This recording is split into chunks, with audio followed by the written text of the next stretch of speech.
அதிமுக திமுகவை போல் தவிகவையும் மற்றொரு திராவிட இயக்கமாகத்தான் தான் பார்ப்பதாக கூறியுள்ள துரை வைகோ, அதிமுக திமுகவுக்கு மாற்றாக மதவாத ஆற்றல்கள் வராமல் மற்றொரு திராவிட இயக்கம் தமிழ்நாட்டில் ஆட்சியில் அமர்ந்துள்ளது வரவேற்கத்தக்கது என தெரிவித்துள்ளார்.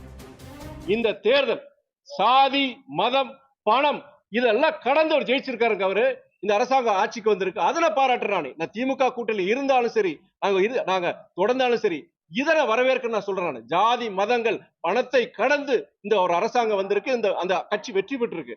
அது பொறுத்த வரைக்கும் தமிழ்நாட்டை பொறுத்த வரைக்கும் இனிய ஜனநாயக சாகல தமிழ்நாட்டுக்கு ஒரு எதிர்காலம் இருக்கு. ஏன்னா நம்ம நினைச்சிட்டு இருந்தோம் இல்லையா, ஒரு எம்எல்ஏ ஆன இத்தனை கோடி சொல்ல போனோம், எம்பி ஆன இத்தனை கோடி சொல்ல போனோம் அப்படின்னு சொல்லும் போது ஒரு புதிய ஒரு நம்பிக்கையை உருவாக்கி இருக்கு இந்த தேர்தல். தாவேகா ஒரு திராவிட இயக்கமா தான் நான் பாக்குறேன். நல்லா தெரிஞ்சுக்கோங்க.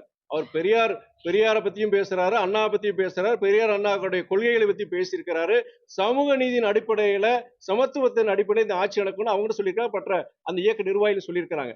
அதனால தாவேகா ஒரு திராவிட இயக்கம் இல்லைன்னு சொல்ல முடியாது. அது ஒரு திராவிட இயக்கம் வந்து நான் பாக்குறேன். நானு இன்னொன்னு சொல்லிடுறேன். நானு நீங்க திமுக அதிமுகவுக்கு மாற்றாக ஒரு மதவாத இயக்கம் வர்றதை விட இன்னொரு திராவிட இயக்கம் வந்தது நல்லதுன்னு நான் பாக்குறேன். நான்